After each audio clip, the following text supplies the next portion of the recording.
மக்கள் பெரிய ரிஸ்க் எடுத்து எங்களுக்கு இந்த நாட்டை ஒப்படைச்சிருக்காங்க. அதனால மக்களோட நாங்க விளையாட போறதுன்னா இல்லை. நோக்கத்தை நாங்கள் அடைவதாக இருந்தால் அனைவரையும் ஒன்றிணைக்க வேண்டும். அதே போல பல திட்டங்கள் ஊடாக உங்களோட சேர்ந்து பயணிப்போம் என நம்புகிறேன். யுத்த காலங்களில் இந்த செயல்பாடுகள் கொஞ்சம் பின்னடைவை சந்தித்தாலும்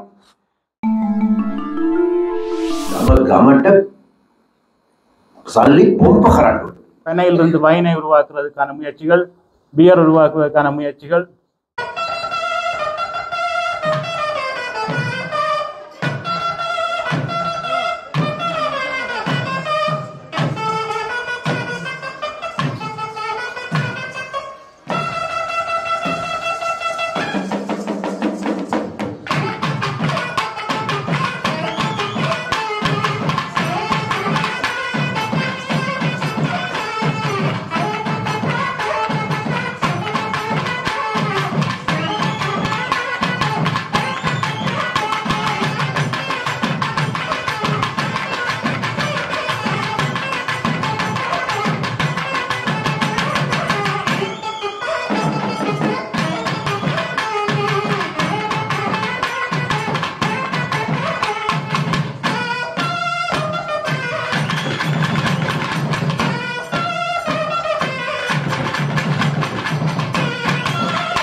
நோக்கம் எமது வருமானத்தை பெருக்குவது, எமது ஏற்றுமதியை அதிகரிப்பது, எமது உற்பத்தியை அதிகரிப்பது.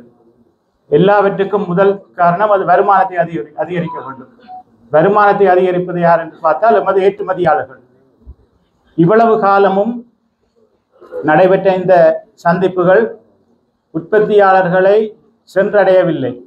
அதாவது இந்த தொழிலாளர்கள், இந்த தொழிலாளர் சங்கங்கள், இந்த உற்பத்திகள், இந்த அழகான போத்தல்களில் அடைக்கப்பட்ட இந்த மதுசாரங்கள், இந்த உற்பத்திகள் என்ன நடக்கின்றன என்பதே தெரியாமல் தான் நமது உற்பத்தியாளர்கள் இருந்தார்கள்.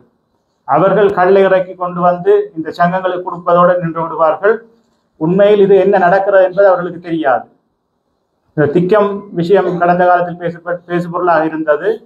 அந்த திக்கம் வடிசாலையில் கூட ஒரு 5000 லிட்டர் மதுசாரத்தை பெற்றுக்கொண்டு சென்ற கம்பெனி இன்றைக்கு 3 வருஷமாக மதுசாரத்தை 5 வருடங்களாக ஏற்றுமதி செய்து கொண்டிருக்கிறது. 5000 லிட்டரை வைத்து 5 வருடமாக ஏற்றுமதி நடக்கிறது. உண்மையில் அப்படி நடந்தால் வடமராட்சி கொத்தணிகள் இருக்கக்கூடிய 15000 தொழிலாளர்களும் இன்றைக்கு வேலை செய்திருக்க வேண்டும்.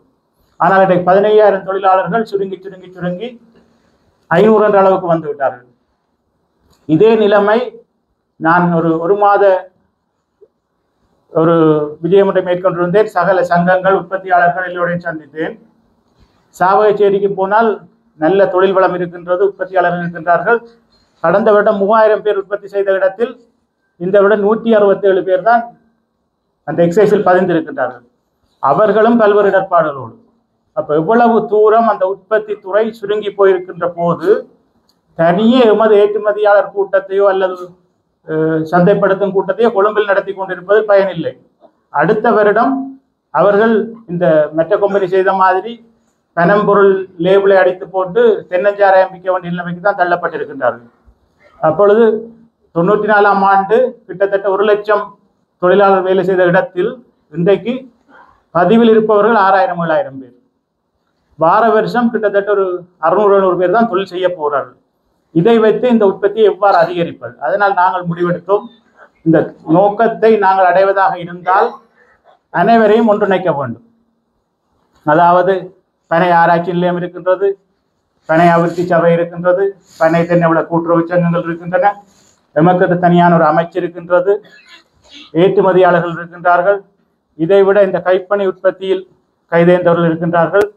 நேரடியாக எமது துறையின் கீழ் பயன்பெறுநர்கள் என்று பார்த்தால் இப்போது கூட இவ்வளவு நலிவடைந்த நிலையிலும் கிட்டத்தட்ட 15,000 பேர் நேரடியாகவும் மறைமுகமாக நம்முடன் தொடர்பட்டிருக்கின்றார்கள். அப்ப இவர்களை அடுத்த கட்டத்துக்கு கொண்டு போவதற்கு நாங்கள் செய்ய வேண்டிய வேலை இவர்களை ஒருங்கிணைக்க வேண்டும். அந்த ஒரு நோக்கத்துக்காக இந்த கூட்டம் ஒரு குறுகிய அழைப்பாக இருந்தாலும் இவ்வளவு பேருடைய பங்கு பெற்றலை பார்க்கின்ற பொழுது தெரிகிறது இது அடுத்த கட்டத்தில் ஒரு பெரிய ஒரு மாற்றத்தை கொடுக்க போகின்றது என்று. ஏனென்றால் இந்த உற்பத்திக்கான டிமாண்ட் சர்வதேச அந்தஸ்து மிக பெரிதாக இருக்கின்றது. அதாவது எனக்கு ஒரு எழுதியிருந்தால் உடற்பயிற்சியோடு கூடின ஒரு சுயதொழில் கல் உற்பத்தி. அப்போ இன்றைக்கு உடற்பயிற்சியும் தேவை, உற்பத்தியும் தேவை. எங்கள்கிட்ட வளம் இருக்குது, அந்த வளத்தை பயன்படுத்த வேணும் என்றால் நாங்கள் புத்திஜீவிகளை ஒருங்கிணைக்க வேணும். இந்த அரசியல் நிலைமை எங்களுக்கு சாதகமாக இருக்க வேணும். எங்களோட உற்பத்தியாளரை மேம்படுத்த வேணும். எங்களோட ஏற்றுமதியாளரை தொடர்ச்சியான ஒரு சந்தைக்கு நாங்கள் தயார்படுத்த வேணும். அதை விட எங்களோட பணியாளர்கள் அபிவிருத்தி சபை பனை ஆராய்ச்சி நிலையம், இன்றைக்கு உலகத்திலே மிகப்பெரிய ஆராய்ச்சி நிலையம் இந்த யாழ்ப்பாணத்தில் இருக்கின்ற பனை ஆராய்ச்சி நிலையம். அப்போ இந்த விஷயங்களுக்காக இந்த கூட்டம் கூட்டப்பட்டிருக்கின்றது. நாங்கள் இந்த நோக்கம் என்ன சொல்றோம், ஏற்றுமதி அதிகரித்தல், அந்த பணியாளர்களுக்கும் இந்த உற்பத்தியாளர்களுக்கும் ஒரு நல்லுறவை ஏற்படுத்துதல். இந்த ஒரு மாதத்துக்குள் நான் பொறுப்படுத்த இந்த ஒரு மாதத்துக்குள் கிட்டத்தட்ட 50க்கும் மேற்பட்ட கருத்திட்டங்களை முன்மொழிந்திருக்கின்றேன். அதாவது இங்கே சில உற்பத்தியாளர்கள் இங்கே காட்சிப்படுத்தி இருக்கின்றார்கள். நாங்கள் பனையிலிருந்து வைனை உருவாக்குறதுக்கான முயற்சிகள், பியர் உருவாக்குவதற்கான முயற்சிகள், அதற்கான தரச்சான்றிதழ்களை கொடுப்பதற்கான முயற்சிகள். இன்றைக்கு எக்ஸைஸ் ஏற்றுமதியாளரையும் கண்காணிக்க வேண்டி இருக்குது, உள்ளூரில் உற்பத்தி நடக்கிற இடங்களையும் கண்காணிக்க வேண்டி இருக்குது, சீவல் தொழிலாளர்களையும் கண்காணிக்க வேண்டி இருக்குது. அப்போ இந்த நிலையில் என்ன நடக்குதுன்னு சொல்லி சொன்னால் யாரை கேட்டாலும் எக்ஸைஸால் தான் எங்களுக்கு பிரச்சனை. இந்த எங்களோட கௌரவ அமைச்சர் வந்திருக்கிறார், இந்த பிரச்சனைகளை ஏதோ ஒரு வழியில் தீர்த்து கொடுக்கணும். எக்ஸைஸும் சும்மா அப்படியே இல்லை, அதை விட்டால் என்ன கசிப்பு காய்ச்சிடுவாங்களோன்ற பிரச்சனை. ஏன்னா மதுசாரம் உற்பத்தி நடக்கிற இடத்துல கன பிரச்சனை நடக்கும். அப்போ அவன்ற செயல்பாட்டை நாங்கள் குறை சொல்ல முடியாது. ஆனால் இலகுபடுத்துவதற்காக தான் நாங்கள் ஒரு இடத்துல கூடியிருக்கிறோம். இன்றைக்கு தகுதி வாய்ந்த அதிகாரிகள், துறை சார்ந்த வல்லுநர்கள், பொதுமக்கள், ஆர்வலர்கள், நமக்கு ஆலோசனை வழங்குவதற்காக தன்னார்வமாக இந்த துறையில் இருப்பவர்கள் எல்லோரும் ஒன்று கூடி இருக்கின்றோம். அடுத்த தலைமுறைக்கு இந்த தொழிலை கொடுப்பது தொடர்பாக மிக முக்கியமான விடயம், இந்த இடத்தில் எமது திக்கம் படிசாலையை வடிவமைத்த முன்னாள் தலைவர் நடராஜா என்று சொன்னால் தெரியும். இந்த திக்கம் படிசாலை இன்றைக்கு ஒரு அண்ணாந்து பார்க்கக்கூடிய இடமாக இருந்தாலும் இன்றைக்கு வரைக்கும் ஒரு இடிபாடுகளாக தான் இருக்கு. அதை நினைச்சு பார்க்க முடியாத காலத்தில் கட்டி இந்த சமூகத்துக்கு கொடுத்த இந்த நடராஜா என்ற தலைவர் அவருடைய மகனை அனுப்பியிருக்கிறார், அவருடைய செய்தியோடு அனுப்பியிருக்கிறார். எப்படி என்றால் இந்த திக்கம் படிசாலையை தன்னுடைய காலத்தில் எப்படி அதெல்லாம் செய்து எவ்வளவு அந்த மக்களுக்குரிய கனவுகளோடு அதை உருவாக்கின செய்தியையும் கொடுத்து அனுப்பியிருக்கிறார். நீங்கள் யோசிக்க வேணும், ஏன் அந்த திக்கம் படிசாலை மூடப்பட்டது? கடந்த காலத்தில் நடந்த நிர்வாக சீர்கேடுகள் என்ன? ஒன்றும் இந்த கூட்டத்துக்கு பொருத்தமில்லாத இருந்தாலும் நாங்கள் அதை மறைச்சு கடந்து போக முடியாது. ஆனால் உங்களுக்கு அந்த விஷயத்தை நினைவுபடுத்திட்டு போக விரும்புகிறேன். அந்த விஷயம் இனி வருங்காலத்தில் நடக்கக்கூடாது. கடந்த 10 வருடமாக 15 வருடமாக அந்த படிசாலை மூடப்பட்டபடியினால அவ்வளவு தொழிலாளர்களும் தொழிலை கைவிட்டிருக்கிறார்கள், அதாவது கைவிட செய்யப்பட்டிருக்கிறார்கள். ஏன்? ஒரு சில நிறுவனங்களின் நன்மைக்காக அந்த செயல்பாடு நடந்திருக்கின்றது. நாங்கள் இந்த ஒரு மாத காலகட்டத்துக்குள் அந்த நிலைமையை முடிவுக்கு கொண்டு வந்திருக்கின்றோம். அதற்கு உங்களுடைய ஒத்துழைப்பை கோருவதற்காகவும் இந்த கூட்டம் பயன்பட போகின்றது. அதாவது தொழிலாளர் மத்தியில், அந்த சங்கங்கள் மத்தியில் அந்த விழிப்புணர்வை ஏற்படுத்துவதற்காகவும் நாங்கள் இந்த கூட்டத்தை நல்ல முறையிலே பயன்படுத்திக் கொள்ள வேண்டும். மாலை வணக்கம். நான் இன்றைக்கு எனது தந்தையார் பனம்பொருள் அபிவிருத்தி சபையின் தலைவராக இருந்த காலத்தில் நான் அவரது பிரத்யேக உதவியாளராக பணியாற்றி இருக்கிறேன். அதனால் எனக்கும் பனம்பொருள் அபிவிருத்தி சபைக்கும் ஒரு உரிமை இருக்கிறது என்ற அடிப்படையிலும் நான் உங்கள் முன்னால் இருக்கின்றேன். எனது தந்தையார் இந்த நிகழ்ச்சிக்காக ஒரு ஆசி செய்தி ஒன்றை அனுப்பியிருந்தார். அந்த செய்தியை வாசிப்பதற்கு எனக்கு எங்கள் தலைவர் அனுமதி வாய்ப்பினை தந்தது. அவரை நன்றியுடன் இணைத்துக் கொள்கிறேன். அதை உங்களுக்காக நான் வாசிக்கின்றேன். திணை துணை நன்றி செய்யினும் பனை துணையாக கொள்வர் பயன் தெரிவார் என்பது வள்ளுவன் வாக்கு. திருக்குறளில் மட்டுமல்ல, சங்ககால புலவர்களும் பனையை பற்றி பாடல்களில் புகழ்ந்தனர். இன்று பனை பற்றி ஆராய்ச்சிகள் பல நடந்துள்ளன. அவை பல நூலாகவும் வெளிவந்துள்ளது. ஆனாலும் இந்த இயற்கை மூலவளத்தின் பெருமையை இன்னும் எமது மக்களில் பெரும்பாலோர் புரிந்து கொள்ளவில்லை என்பது கவலைக்குரியது. இன்று ஓரளவு இதன் பயன் அறியப்பட்டுள்ளது என்றால் பனை தென்னைவள கூட்டுறவு சங்கங்களும் அதன் தொழிலாளர்களும் என்றால் மிக இல்லை. அதன் பிறகு கேசி நித்யானந்தா அவர்களின் பெரும் முயற்சியால் இலங்கை பனம்பொருள் அபிவிருத்தி சபை தோற்றம் பெற்ற பின் பனைவளம் பற்றிய எண்ணம் மக்களிடையே துளிர்விடத் தொடங்கியது. நாளடைவில் பனம்பொருள் அபிவிருத்தி சபையும் பனை தென்னைவள கூட்டுறவு சங்கங்களும் இணைந்து அபிவிருத்தி பணிகளில் திறம்பட செயல்பட்டு வந்தன. இந்த செயல்பாடுகளில் நான் தலைவராக இருந்த 12 ஆண்டுகள் என்னால் முடிந்த அளவு பல்வேறு அபிவிருத்தி பணிகளை எனது செயல்திறமிக்க பணியாளர்களோடு இணைந்து முன்னெடுத்துள்ளேன் என்பதை பெருமிதமாக கூறிக்கொள்ள முடியும். யுத்த காலங்களில் இந்த செயல்பாடுகள் கொஞ்சம் பின்னடைவை சந்தித்தாலும் பிற்காலங்களில் ஓரளவு இயல்பு நிலைக்கு திரும்பி இயங்க தொடங்கியது. ஆனாலும் சில கசப்பான சம்பவங்களையும் குறிப்பிடாமல் என்னால் கடந்து செல்ல முடியவில்லை. துயர் மிகுந்த அந்த காலங்களில் எரிகிற வீட்டில் பிடுங்கிடும் சம்பவங்கள் பல அரங்கேறின. நாம் பல மில்லியன் செலவுக்கு உருவாக்கிய திக்கம் வடிசாலை மிகுந்த லாபத்தில் தொழிலாளர்களின் சங்கங்களின் முயற்சியாலும் திறமையாலும் இயங்கி பல லட்சம் ரூபாய்களை சம்பாதித்தது. ஏறத்தாழ 690 லட்சம் ரூபாய் மதிப்புள்ள சொத்துக்களையும் 200 லட்சம் ரூபாய் வங்கி வைப்புகளை பணங்களையும் அக்காலத்தில் எவ்வித சட்டத்துக்கும் அமையாமல் சட்டத்தை கையில் எடுத்துக்கொண்டு அபகரித்த அவலம் நடந்ததை அனைவரும் அறிவர். 2002 நமது சேமிப்பு பணமான 30 மில்லியன் ரூபாயை காசோலையாக எடுத்து கோவில் பூசாரிகளுக்கு ஆட்டோ வாங்க வழங்கிய அவலத்தையும் அனைவரும் அறிவர். இதன் பின்னரும் பல கசப்பான சகிக்க முடியாத சம்பவங்கள் பொறுப்பான சிலரால் நடந்ததாகவும் அதை தற்போதைய புதிய அரசு கண்டறிந்து நடவடிக்கை எடுக்க உள்ளதாகவும் எனக்கு அறியக்கூடியதாக இருக்கிறது. இனிவரும் காலங்களில் இது போன்ற கசப்பான நிகழ்வுகளை எல்லாம் தடுத்து நிறுத்தி பனையை நம்பி வாழும் அந்த மக்களுக்கும் இலங்கையின் பிரதான பொருளாதார வளமான பனையின் அபிவிருத்திக்கும் ஆக்கப்பூர்வமான பணியை செய்யும் தலைமையும் பணியாளர்களும் எழுந்து வர வேண்டும் என்று எனது 87 வயதிலும் வேங்கியபடி காலத்தை கழித்து வருகிறேன். ஆனால் அண்மை காலமாக என் கனவுகளுக்கு தீனி போடுவது போல நல்ல செய்திகள் என் காது கெட்டின. செயல்திறமும் ஆர்வமும் மிக்க இளம் தலைவரை புதிய அரசு நியமித்திருப்பதாக அறிந்து மனம் மகிழ்ந்தேன். அவரது காலங்களில் பனை தொழிலை நம்பி வாழும் அந்த சமூகத்தின் பழைய கரைவடிந்த துயரங்கள் எல்லாம் விலகி ஒரு எழுச்சி மிக்க சமூகமாக அவர்களும் வளர்ந்து பனைவளம் என்பது இலங்கையின் முதன்மை பொருளாதார வளங்களில் ஒன்று நிரூபிக்கப்படும் என மனப்பூர்வமாக நம்புகிறேன். அதன் ஆரம்பமாகவே இந்த பனைப்பொருள் ஏற்றுமதியாளர்கள் கலந்துரையாடல் ஏற்பாடு செய்யப்பட்டுள்ளது எனவும் கருதுகிறேன்.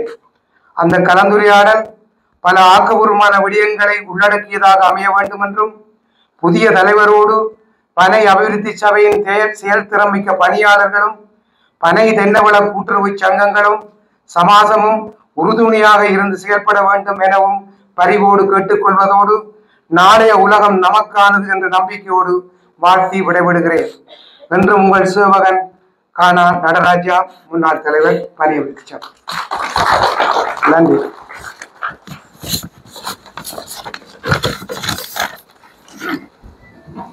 கௌரவ அமைச்சர் மாண்புமிகு ராமலிங்கம் சந்திரசேகரன் அவர்களே, சேர்மன் பல்மிரா டெவலப்மெண்ட் போர்ட் திரு சகதேவன் அவர்களே, ப்ரொஃபசர் மோகனதாஸ் அவர்களே,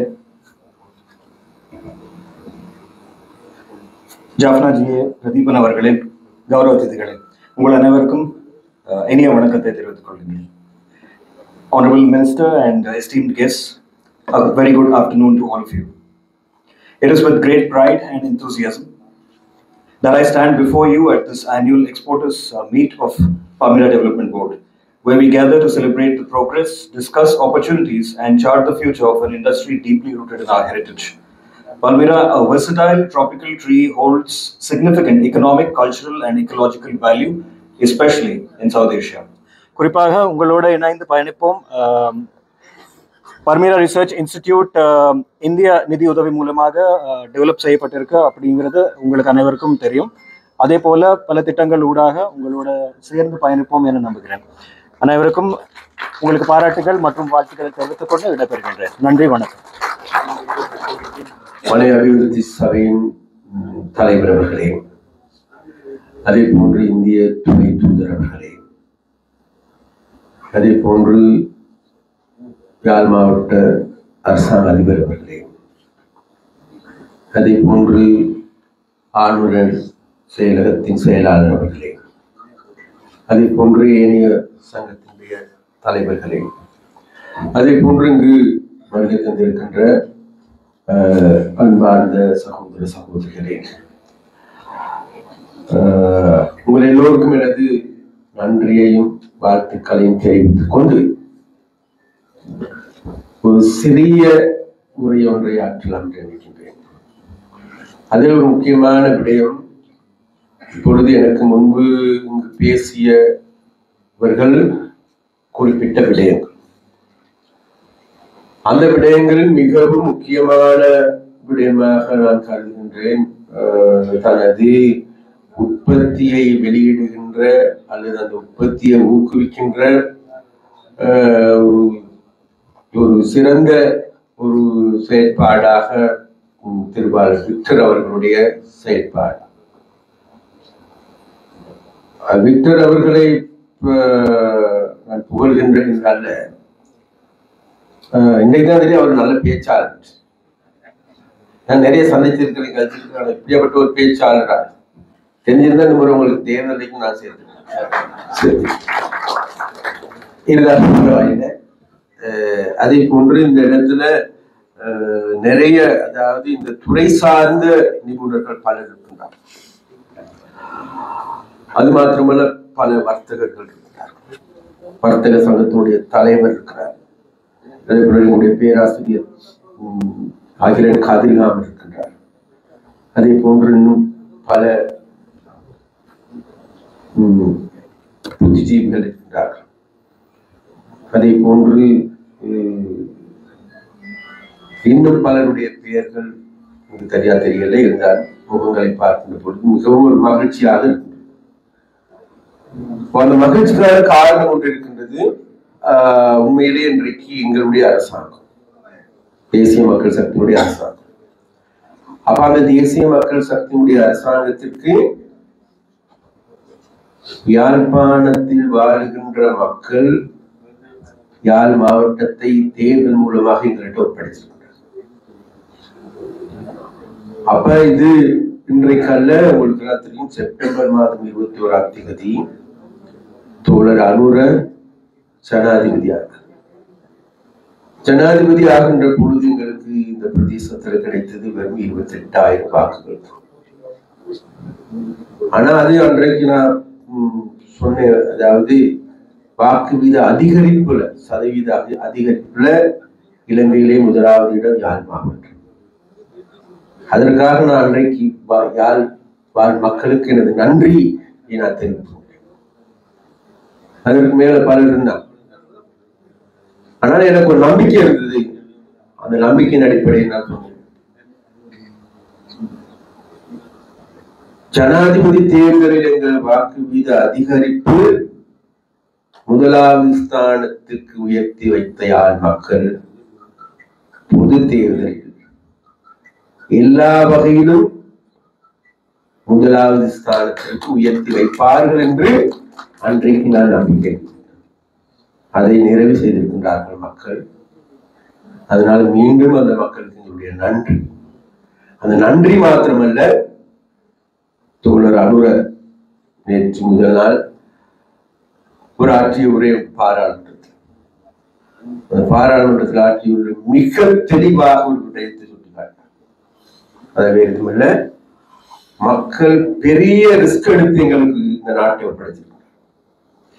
அதனால மக்களோட நாங்கள் விளையாட போறதுன்னா இல்லை. நாங்கள் சொல்கின்றவற்றை கட்டாயம் செய்தே ஆக வேண்டும்.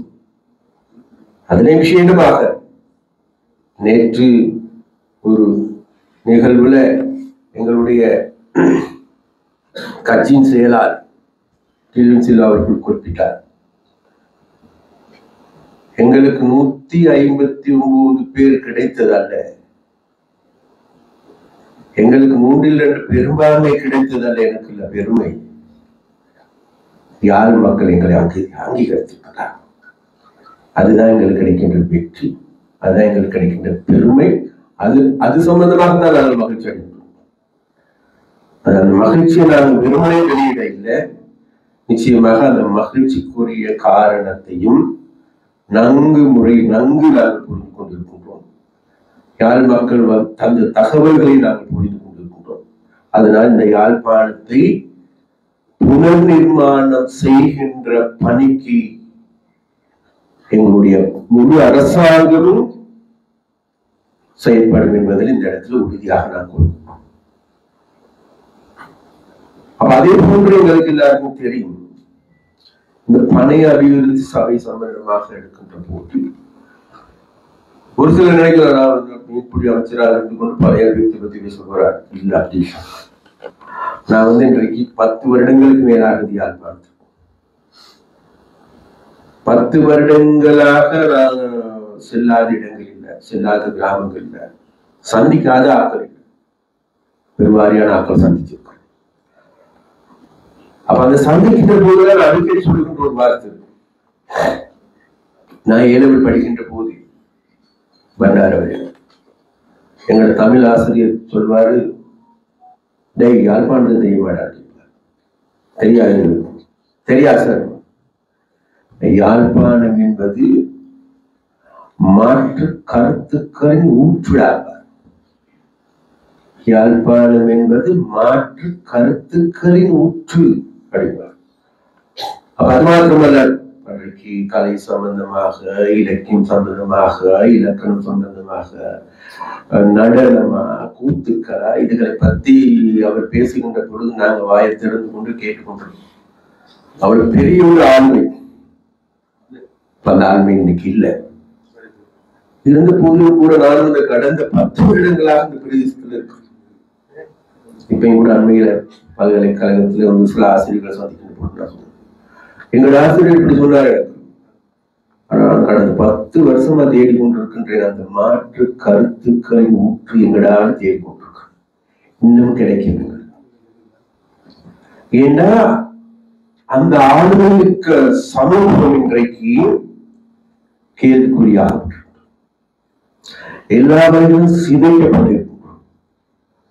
அது வடக்குக்கு மாத்திரமல்ல, தமிழர்களுக்கு மாத்திரமல்ல, ஒட்டுமொத்த இலங்கையும் இன்றைக்கு அவ்வாறு சிதைக்கப்பட்டிருக்கு. அந்த சிதைவுக்குள்ளான தேசத்தை கட்டி எழுப்ப வேண்டிய பொறுப்பு, கடப்பாடு இன்னைக்கு மக்கள் எங்கட தோல்ல சுமத்திருக்கிறார். அதனால் அந்த வகையில எங்களுக்கு யாழ்ப்பாணம் மிகவும் முக்கியமானது. அந்த இடத்துல தான் இருந்து கொண்டுதான் பேசுகின்ற போது எங்ககிட்ட மக்கள் ஆட்சி அதிகாரத்தை தந்தார் உண்மைதான். ஆனா தந்திருக்கின்ற சந்தர்ப்பம் என்பது நாட்டுல எதுவுமே கிடையாது. நாட்டுல காசு இல்லை, பொருளாதாரம் இருந்து, என்னை விட நம்முடைய அகிலன் கதிராமன் அவருக்கு நன்றாக தெரியும். அப்படியாப்பட்ட ஒரு சவால் மிக்க சூழல் தான். அப்ப இந்த சவாலை வென்றெடுக்க முடிவது எங்களுடைய தேசிய உற்பத்திக்கு முன்னுரிமை அளிப்பதன் மூலமாக. அந்த தேசிய உற்பத்திக்கு முன்னுரிமை அளித்து எங்களுடைய தேசிய உற்பத்தியாளர்களை ஊக்குவிப்பதன் மூலமாக, அந்த ஊக்குவிப்பு வேலைகளுக்கு எங்களுடைய பனை மரம் பெரிய செல்வாக்கை செலுத்துகின்ற ஒரு பணி என்பதை நாங்கள் நன்கு புரிந்து கொள்கிறோம். அந்த வகையில் இந்த பனை அபிவிருத்தி சபை என்ற தலைவரை தெரிவு செய்கின்ற போதும் இதுல பல்வேறு பிரச்சனைகள் இருக்கு. இருந்த போதிலும் கூட எனக்கு தெரியும், நாங்கள் அன்பர் சகாதேவன் என்பது உங்களுக்கு எல்லாருக்கும் தெரியும். இந்த துறை சார் நாங்கள் அவர்கிட்ட வேற எதையும் நான் எதிர்பார்க்கல. அவரோட அரசியலா அவரோட கடந்த காலமே எதையுமே நான் பார்க்கல. இந்த துறை சார்ந்து அவருக்கு நிபுணத்துவம் இருக்கின்றதா, இதற்காக அவர் செயற்படுவாரா, அந்த விடயத்தை மாத்திரமே தோழர் அனுர கருத்துல உள்ளார். அப்ப அந்த விடயத்துக்கு பொருத்தமானவராக இருக்கின்றார். நிச்சயமாக நாங்கள் நினைக்கின்றோம் எதிர்வரும் காலங்கள்ல இந்த பனை அபிவிருத்தி துறை இதைவிட ஒரு மாற்றமான நிலைக்கு செல்லும் என்கின்ற நம்பிக்கை எங்களுக்கு. அப்ப அந்த நம்பிக்கைக்குரிய நட்சத்திரங்கள் வேறு யாரும் இல்ல, இங்க இருக்கின்ற உற்பத்தியாளர்கள், இங்க இருக்கின்ற சீவல் தொழிலாளர்கள். சீவல் தொழிலாளர்கள் போது நம்ம சொல்லுகின்ற போதே எங்களுக்கு மன முகத்தை சுழித்து கொண்டு பார்க்கின்ற ஒரு சூழலும் இருக்கின்ற.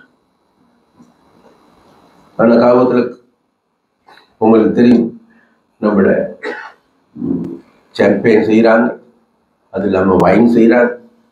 வைன் அடிக்கக்குள்ள வைனை குடிக்கும் போது எனக்கு அந்த நினைவு வராது. அதனால அந்த வகையில போற்றப்படக்கூடிய தொழிலாளர்களை இன்றைக்கு அவருடைய வாழ்க்கையும் சிதைந்து போயிருக்கின்ற நிலைமை காணக்கூடியதாக.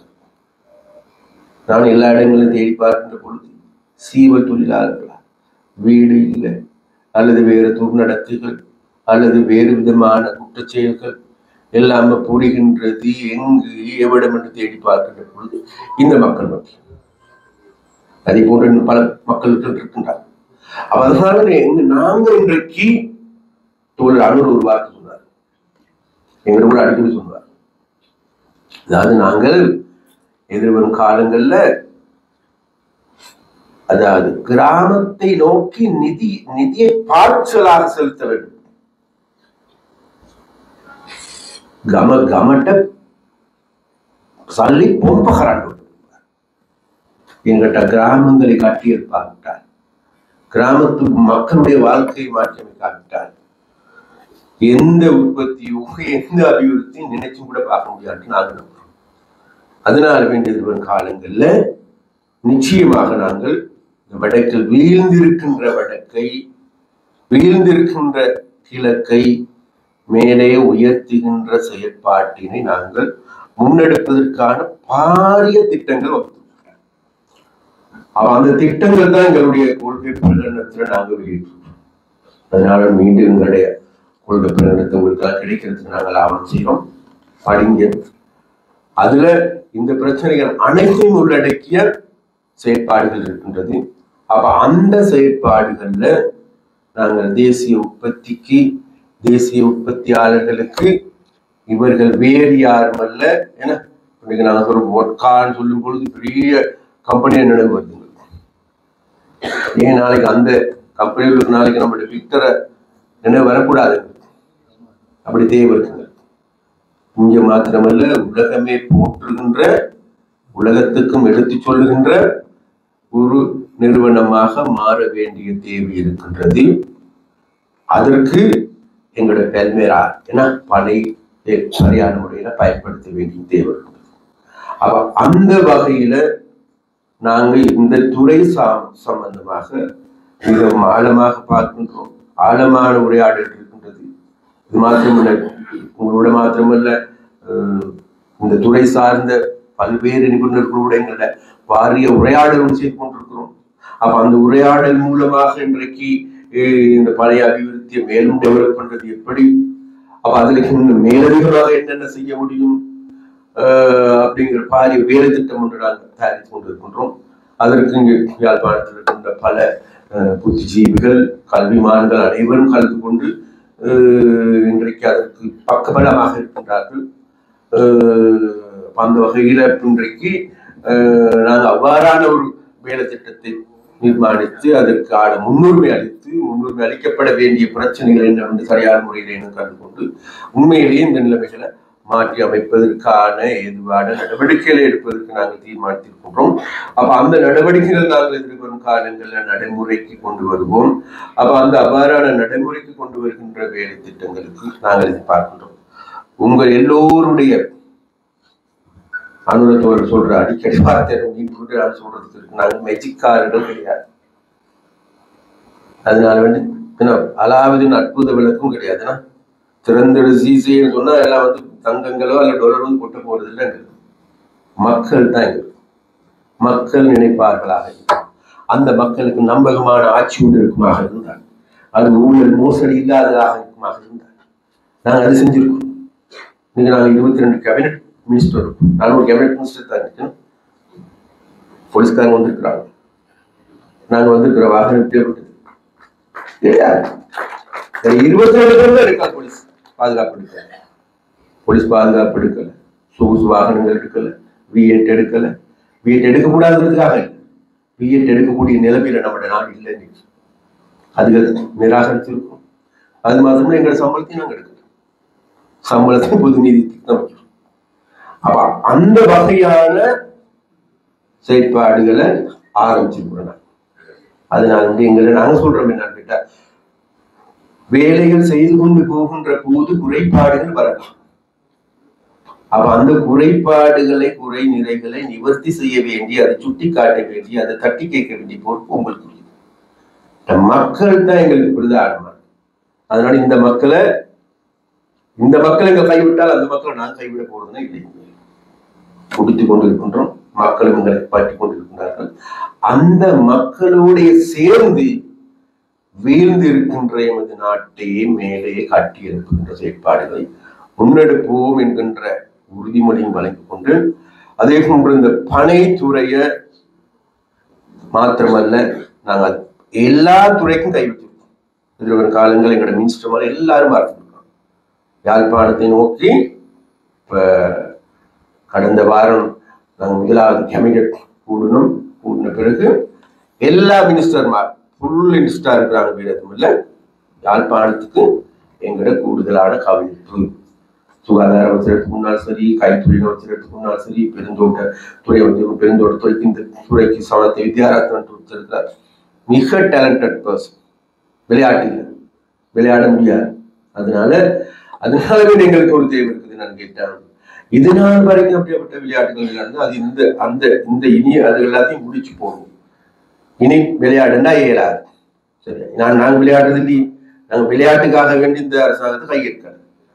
மக்கள் எங்களுக்கு விளையாடுறதுக்கு, கேம் அடிக்கிறதுக்கு இந்த அரசாங்கத்தை எங்களுக்கு ஒப்படைக்கவும் இல்லை. அதனால இது நாள் வரைக்கும் எந்த ஒரு நிறுவனங்களையும் கூட கேம் விளையாண்டு இருப்பாங்களோ அதெல்லாம் இனிமேல் நிப்பாட்டி போட்டு, இனி உண்மையிலேயே எங்களுடைய மக்களுக்கான பணையை அபிவிருத்தி சபையை கட்டி எழுப்புவதற்காக அனைவருடைய ஒத்துழைப்பை தாருங்கள் என்று கேட்டுக்கொண்டு, அதற்காக உங்கள் அனைவருக்கும் கூடுதலான சக்தியும் வலுவும் மேலும் மேலும் கிடைக்க வேண்டும் என்று கேட்டுக்கொண்டு விடைபெறுகின்றேன்.